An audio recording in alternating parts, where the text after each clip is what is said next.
Na mpenzi mtazamaji popote pole ulipo wa Ndizi TV Africa na kukaribisha katika taarifa zetu za Ndizi saa moja. Iko kwamba leo hii ni siku ya Jumatano tarehe 28 mwezi wa 12 mwaka 2025, wakitaja kwamba ni siku ya makaribisho ya sikukuu ya Krismasi ambayo itakuwa inaadhimishwa hapo kesho na ulimwengu wote utakuwa unasherehekea. Basi miongoni mwa habari zetu ni masuala ya usalama, matukio ya kijamii, siasa pamoja na maendeleo yanayoathiri maisha ya mwananchi wa kawaida. Na vile vile tukisonga mbele pamoja katika taarifa za habari za Ndizi saa moja. Jina langu mie ni Jeff Nyakundi, mwelekezi wangu akiwa ni bwana Alex Mungare.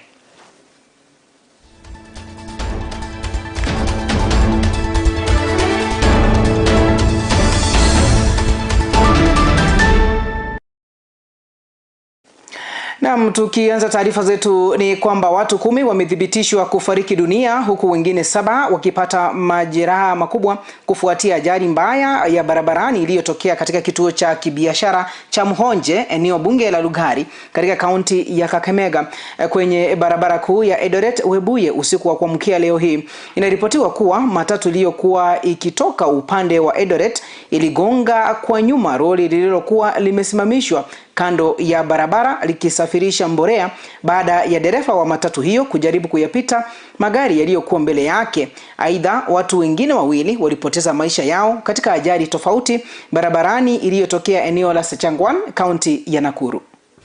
Tu gari tu mbele tu. Hiyo ndio ilisema sasa sisi tukakufa. Hakika kweli sisi wenye tulikuwa nyuma, mimi niligongwa kichwa na mguu, lakini nashukuru Mungu. Kuna wenye walipona kwa mama kiasi na watoto 2 hivi. Lakini hao wengine wanaume walikuwa sijui wanaume 6 na mwanamke mmoja. Sasa kufa. Kuna gari ya mbolea ilikuwa imesimama hapa juzi. Ambapo hii gari Nissan ilikuwa inatoka huko juu na ikagonga nyuma ya hiyo trailer.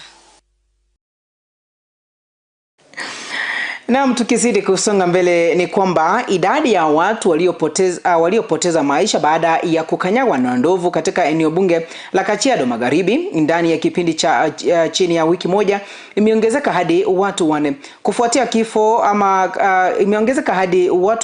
kufuatia kifo cha mwanaume mwenye umri wa miaka 40 aliyeuawa na ndovu katika eneo la Irikiroti jana jioni. Watu wengine waliothibitishwa kufariki ni pamoja na mwalimu wa kufunza wanafunzi wa chekechea aliyekanyagwa na ndovu hadi kufa katika eneo la Ilkodirani, kijana mwenye umri wa miaka 23 aliyeuawa katika eneo la Ortepes, pamoja na mwanamke mwenye umri wa miaka 41 aliyeuawa katika eneo la Mosiro. Maafisa wa huduma ya wanyama pori ya Kenya KWS wamewaua ndovu 2 waliodaiwa kuhusika na matukio hayo, huku wakiendelea kudhibiti ndovu wengine katika eneo hilo. Mimi nilibahatika kwa sababu nimevuka hapa kwa hii mtaro hapa. Kuvuka kwa hii mtaro ndio kampata huyu. Ndio bahati yangu sijapatikana. Lakini wenzangu mwingine mmoja ni kutupa hapa ndani ndio imetupa ndio jampata. Tulikuwa watu 3. Hii ni corridor ya ndovu kutoka Mara, Magandi kuja hapa kuelekea Amboseli, na ndovu ni wengi kwa wakati huu kwa sababu hapa the habitat is still intact, bado mazingira hayajaribiwa. Elephant that are so notorious, so ameanza hata kuidentify, na kuna singine ambaye ni mbaya sana. Wanasimama kwa njia, wanasimama kwa barabara, wanakuja manyumbani, na hata hao watu ambaye ameuawa wametoka kwa nyumbani. Na tukizidi kusonga mbele katika matukio zaidi ni kwamba kinara wa chama cha Wiper Kalonzo Musyoka ametaja kuwa muungano wa upinzani uko tayari kulikomboa taifa kutoka kwa uongozi mbaya na vitendo vya ufisadi. Akizungumza katika hafla ya kuadhimisha siku yake ya kusaliwa iliyoandaliwa na muungano wa wanawake wa Wiper katika shamba la Kilimani, kaunti ya Kitui, Kalonzo alikosoa vikali serikali kwa kuongezea Wakenya mzigo wa ushuru. Kalonzo ambaye sasa ametimiza umri wa miaka 72 amesema kuwa ananuia kuwania urais katika uchaguzi mkuu ujao wa mwaka 2027. Wale Mlele University unakumbuka? Sangapi nitoe niweke We stand today at a critical junction in our country's history. The economic burden placed upon the shoulders of the ordinary Mwananchi by the Ruto regime in just 3 years is not merely heavy, it is unconscionable. We are witnessing a systematic erosion of the dignity and of livelihoods of hard-working Kenyans across this great republic. Men who keep on crying and they look forward to January now, there will be a further aggression, raiding of the payslip with increased payments to NSSF. Tukisidi mbele masuala ya kiusalama msimu huu wa Krismasi ni kwamba naibu inspekta jenerali wa polisi Eliud Lagat amesema kuwa serikali imeongeza idadi ya maafisa wa usalama maradufu kote nchini ili kuhakikisha usalama wakati wa sherehe za Krismasi. Akizungumza mjini Kisii baada ya kukutana na wakuu wa usalama wa kaunti hiyo, Lagat alisisitiza kuwa hatua za kiusalama zimeimarishwa pia katika eneo la Transmara, ingawa masharti ya amri ya kutotoka nje yataendelea kutekelezwa katika kipindi cha Krismasi na sherehe za mwaka mpya. Deputy Inspector General, salute. The crimes that are associated to it will definitely go down, and the coexistence of people, the ecosystem, the entire security and the life ecosystem of people will be good. So I'll be seeing other officers within Nyanza, and my emphasis is people to be peaceful this Christmas season and even the year 2026.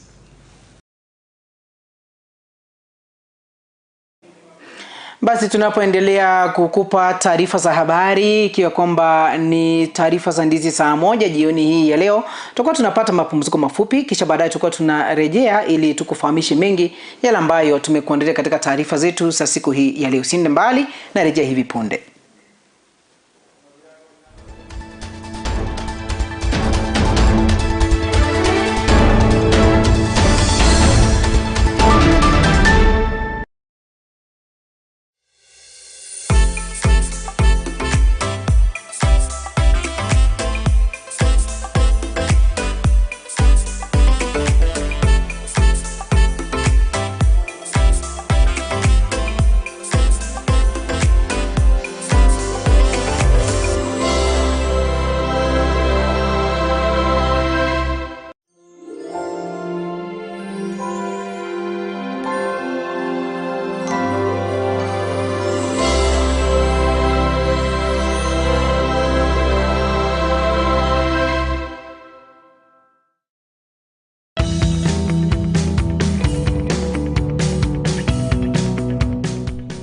This festive season, treat yourself at Camel Park Hotel, just 5 kilometers from Kisii town off Kisii-Kilgoris Road.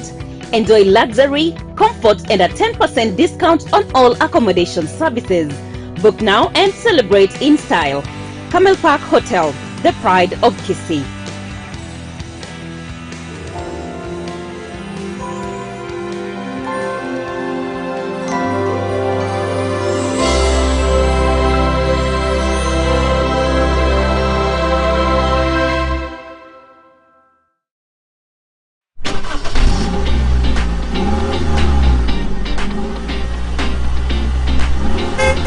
Steer your future in the right direction.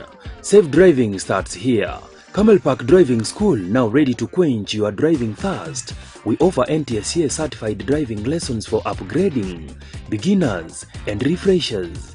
Our team of qualified instructors deliver content for the following classes: A1, A2, B1, B2, C, C1 and C2, D1 and the rest. We train learners with modern vehicles which fit the evolving digital world. Why choose Camel Park Driving School? We are situated within a serene environment which offers a humble space of study. Our classes are fitted with advanced materials which supports learning. Other benefits are flexible class schedule, pocket-friendly fees, proper theory and practical guide, annual operation and additional computer packages training.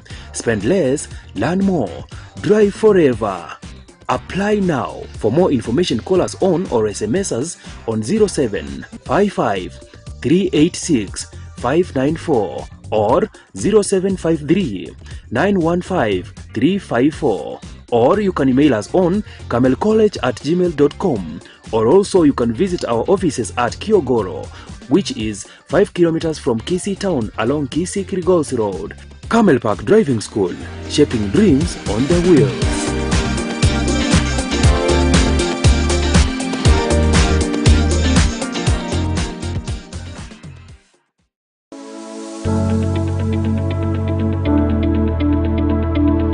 Inside each one of us, there is a dream. The challenge is how to achieve it. This journey will take inspiration, constant motivation, proper supervision, and strong connections. At Camel Park Training College, we know what makes your dreams come true. Now, all we need to begin in this journey is you. Enroll today in a variety of courses. Choose Camel Park Training College.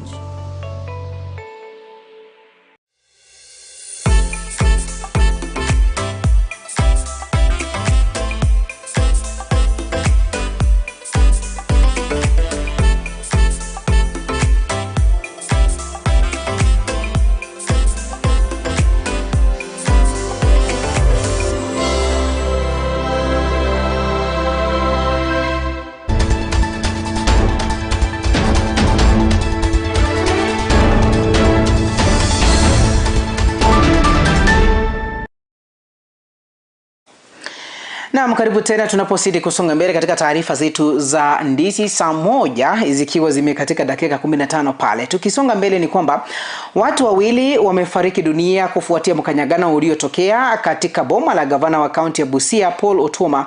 Aidha, watu kadhaa walijeruhiwa katika tukio hilo lililotokea wakati wakazi walipokuwa wamefika nyumbani kwa gavana huyo kupokea chakula cha msaada cha sikukuu ya Krismasi. Inaripotiwa kuwa wakazi hao walianza kugombania chakula hicho, hali iliyosababisha mkanyagano. Miongoni mwa waliojeruhiwa ni mzee mwenye umri wa miaka 67 na juza mwenye umri wa miaka 81. Miili ya waliopoteza maisha imehifadhiwa katika makafani ya hospitali ya rufaa ya Busia. Nikaona mama yangu amebebwa kwa mgongocho yake, amebeba na kamjukuu kale kadogo. Niliamuka haraka kwenda kuangalia, nilipata ni mama yangu Cecilia. Hao watu waliona huyu mama hawezi bebwa kwa pickup. Walibeba mama wakamuingiza kwa gari ya black, gari ya VIP. Ndio walikuwa wanasema wampeleke senda. Ndio kutoka huko kukuja nikapata simu, mama ameaga. We are calling upon the government to come in because there are so much that are required at the moment so that familia if possible ipate haki. Najua watu walianguka tu flat. Sasa vile walianguka flat na mamanga ako chini, kila mtu akamkanyagia kifua. Sasa kutoa hapo madhe tukapata tu madhe hawezi pumua. Na ndugu yangu vile ni kilema, hana miguu, huwa anatumia baisikeli. So katika hiyo harakati watu walimsukuma na akaanguka chini. Kabisa tumehuzunika, serikali mtusaidie. Ndugu yangu ni mlemavu, hana miguu, hana chochote. Tunaomba serikali tusaidie. Na tuelekee katika kaunti ya Migori. Ni kwamba wananchi wa Kenya wanapokaribia haswa kusherehekea sikukuu ya Krismasi, ni kwamba mwakilishi wa wadi wa Sweta 2 Mheshimiwa Erikson Omondi maarufu kama Bank Otuch amewaletea tabasamu wakazi wa wadi hiyo kwa kugawa zawadi za Krismasi kama ishara ya upendo, mshikamano na umoja. Aidha, amewahimiza wananchi kuadhimisha msimu huu wa sherehe kwa kudumisha amani, nidhamu na usalama. Mwandishi wetu wa Migori Lennox Odede ana taarifa hiyo kwa kina. Huku Wakenya wanapojiandaa kuadhimisha sikukuu ya Krismasi, mwakilishi wadi wa Wasuita 2 Mheshimiwa Erickson Omondi maarufu kama Bank Otuch ameleta tabasamu kwa wakazi wa wadi hiyo baada ya kugawa zawadi za Krismasi kama ishara ya upendo, mshikamano na umoja. Akizungumza katika makazi yake huko Wasuita 2 wakati wa zoezi hilo, Mheshimiwa Bank Otuch amewahimiza vijana kuadhimisha sikukuu hiyo kwa nidhamu na kujiepusha na matumizi mabaya ya mihadarati. The youths, let us not be overwhelmed. Let us not drink too much alcohol, which can cause you to the accident or other things. Kindly let us, at least you drink a little, don't overdrink, so that you can have even an accident. Yes. Kindly, I urge my fellow youths, let us stay very peacefully and we cross this year peacefully. Aidha, amewataka maafisa wa usalama kuimarisha ulinzi wakati huu wa sherehe za Krismasi ili kuhakikisha usalama wa wananchi. Vilevile amewahimiza madereva kuwa waangalifu wanapotumia barabara ili kuepuka ajali zisizo za lazima. I want to take this opportunity to urge the administration police and the traffic police to help us in terms of obey the rules of roads. Especially once we are now approaching crossing another here. I want to urge also the border team to obey the traffic rules so that at least we can have peace and minimize the accidents which can occur at this juncture. Pia amewahimiza vijana kujiandikisha kama wapiga kura na kujiandaa kuwapigia kura viongozi wenye maadili. To urge all youths, let us register as a voter, or especially in Wasuita 2. I want to urge the entire youth to register so that at least we can have the leaders which are good, which can represent us wherever we want. Kama kiongozi, Mheshimiwa Bank Otuch amesisitiza kujitolea kwake kuhakikisha wakazi wa Wasuita 2 wananufaika na miradi ya maendeleo inayolenga kuboresha maisha yao. Also, I want to tell people of Wasuita 2, yesterday we have passed a supplementary budget and which we are going to implement those projects from next year, March. I want to urge the Wasuita 2 to keep calm as we want to roll those projects from next year, March. Kindly, as a area MCA, I will make sure all the promises I made, I have to fulfill them so that I can be re-elected again as the area MCA of Wasuita 2. Thank you very much. Wakazi waliopokea zawadi ya Krismasi hawakuficha furaha yao, wakimshukuru kiongozi wao kwa kuwakumbuka hasa katika kipindi hiki kigumu cha kiuchumi.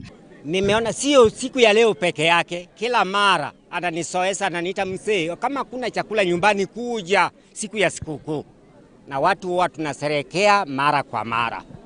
Hakuna MCA ambao nimepata Wasuita 2 kama Erickson Omondi. Kwa hivyo nataka sema ukweli kabisa. Ndege ikisaliwa hakuna rangi ya kunguru, hata kuwa tena ndege ingine. Tumeshukuru sana Mheshimiwa Bank Otuch kwa mchango ama msaada ametoa kwa kina mama na vijana kwa jumla. Tena tunashukuru leo, ukiona umati huu ni ishara kwamba mheshimiwa anafanya kazi. Nikiripotia Ndizi TV Africa kutoka kaunti ya Migori, mimi ni Lennox Odede. Naam, hapo ndipo tunafika tamati katika taarifa zetu za Ndizi saa moja siku hii leo tarehe 24 kwa kwamba ni mwezi wa Disemba mwaka 2025, ikiwa kwamba ni makaribisho ya sherehe ya sikukuu ya Krismasi ambayo itakuwa inasherehekewa hiyo kesho. Muda mfupi ujao nitakuwa nikiungana nawe tena katika mazungumzo ambayo tulikuwa tunafanya na Mheshimiwa Maureen Murau Bino ambaye anajiandaa ama amejikita katika kuandaa ama kuwania kiti cha wakilishi wa kike katika kaunti ya Kisii, ambapo tutakuwa tunaangazia masuala mengi tu, haswa uongozi wa wanawake humu nchini, na bila shaka masuala yale ambayo ya kusukuma kina mama na bila shaka vijana kuhakikisha kwamba wamepata pato katika maisha yao. Sina bali, jina langu ni Jeff Nyakundi na mwelekezi wangu amekuwa ni Bwana Alex Mungare.